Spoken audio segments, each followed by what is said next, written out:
Dear students, we are going to discuss now marine habitat part 2. In this, we are going to concentrate on biota of marine habitat and their adaptations. Biota means organisms found in marine habitat, and we are going to discuss the adaptations of these organisms.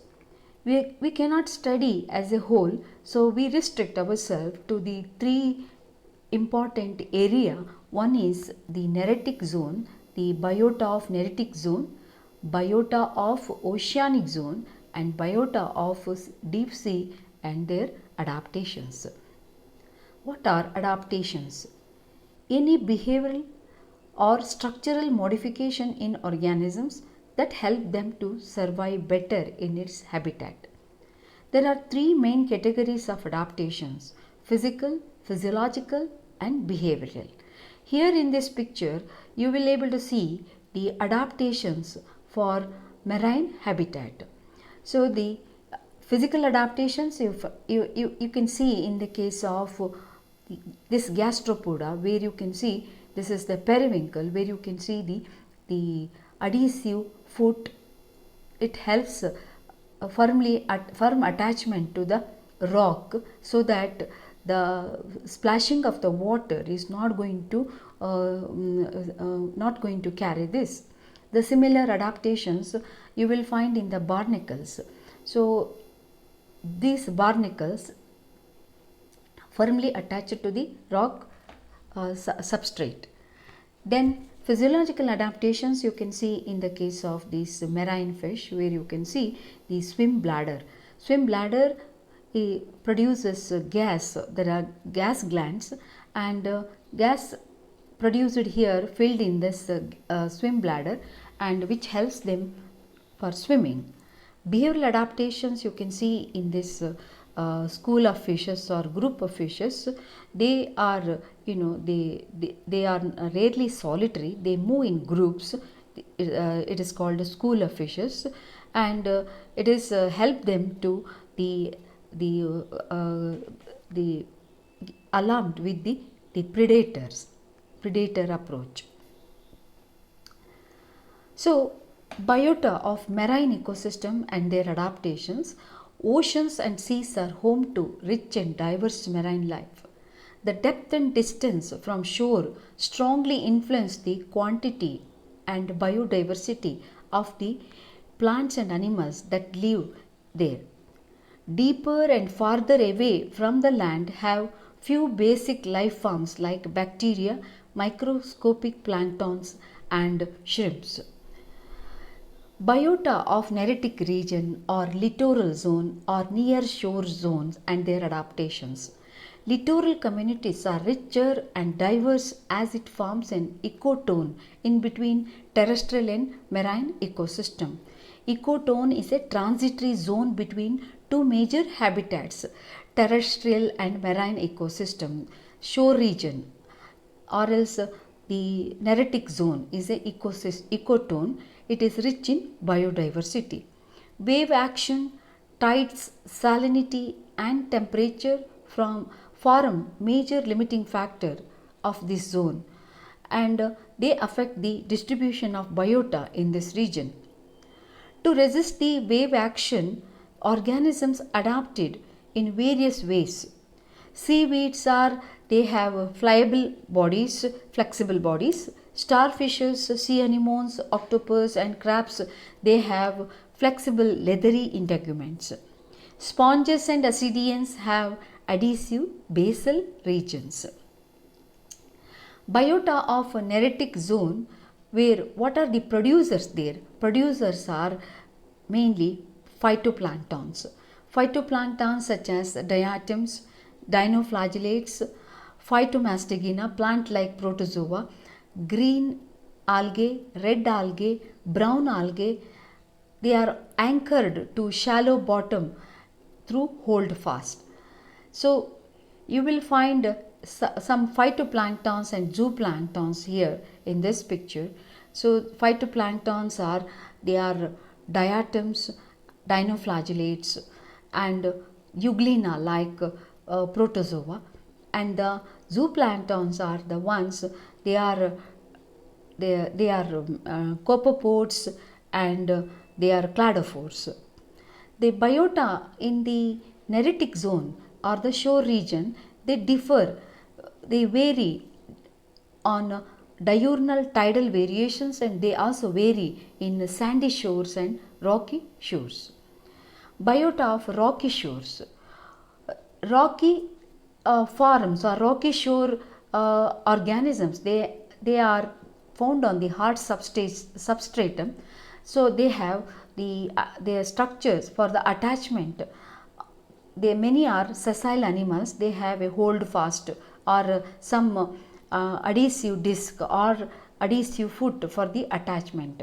Most of these are filter feeding animals such as barnacles, tunicates or ascidians, mussels, or else you can see the pollas, you will find these are the mussels, you will find they attach to the hard bottoms, or else the ascidians and the sponges. Some animals, sponges and marine worms, you will find they bore in the rock to seek the protection from the crevices or from the hard rocks. And in the subtidal region, you can see the starfishes, they are they have a flat body, and they found in the bottom of the shallow water, and also you will find the sea anemones. Rocky shore is further divided into 5 distinct zones based on the distribution of the organisms.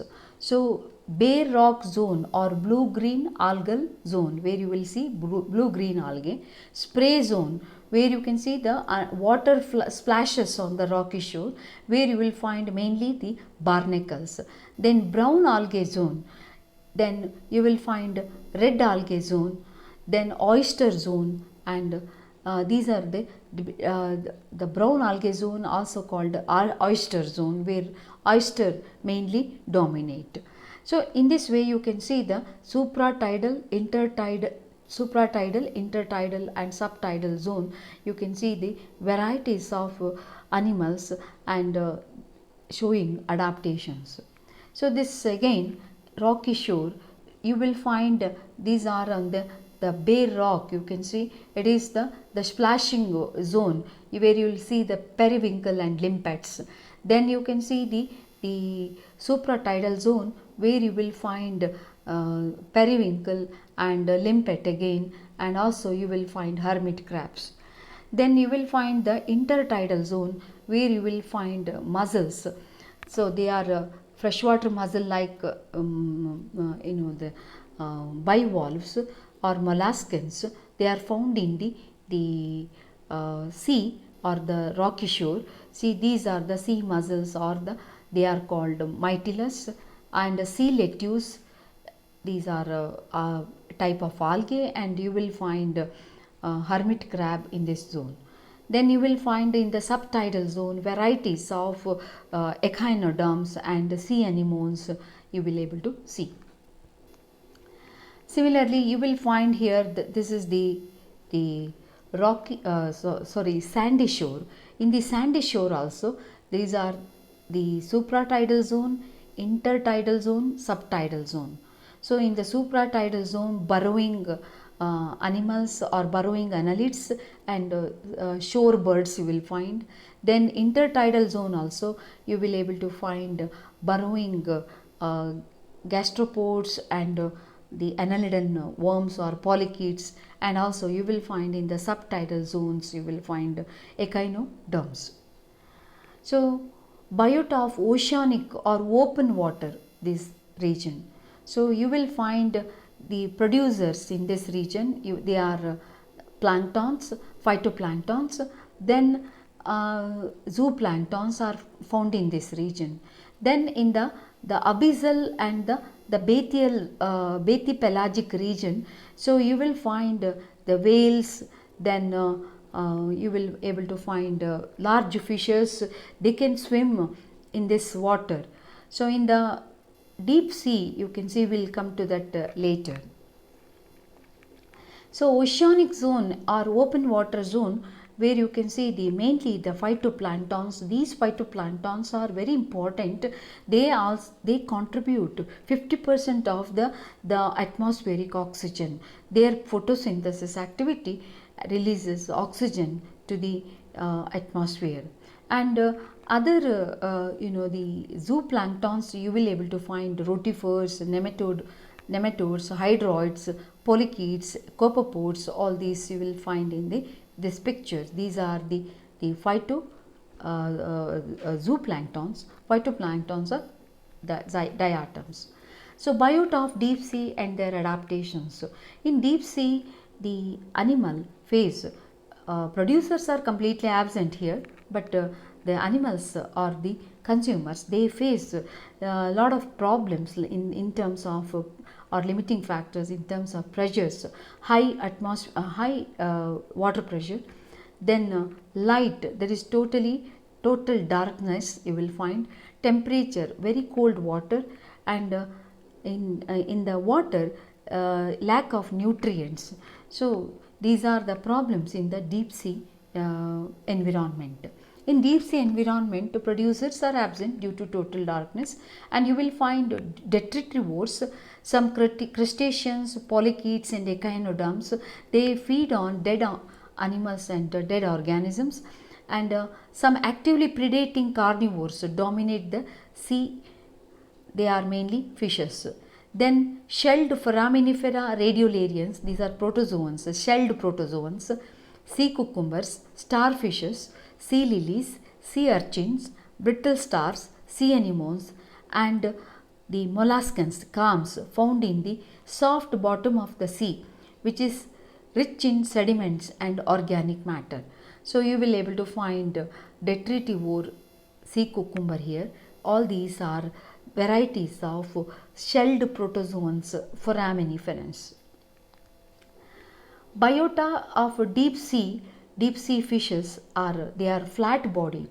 You will find the stingray here, and similarly electric ray, sharks, skates. They provided with the powerful offensive and defensive structure. And another important deep sea fish is anglerfish. So here you will find in this the male parasite of a female attached to the gill region. Blood circulation of the female extend to this parasitic male.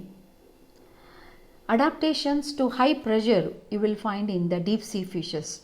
Distorted body, not definite form of body, and because of high water pressure. Deep sea creatures have adapted to pressure by developing bodies with no excess cavities such as swim bladders. If they have, they would collapse, that's the reason. And the flesh and the bones of the deep sea marine creatures are soft and flabby.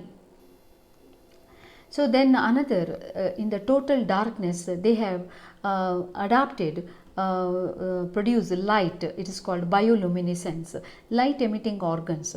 These light emitting organs to see the prey, and also to attract the prey, to lure the prey, and also to attract the mating partner, and also it is used to communicate. You will find it is used in the anglerfish to lure or as a bait, and you will find here in the squid it is for communications. Here you will find in the Aurelia or jellyfish. Here you will find in the case of other bony fishes. Deep sea sharks have neutral buoyancy by accumulating a large amount of low density lipid in their liver, you will be able to see. Then concealment and camouflage you will find in the fishes.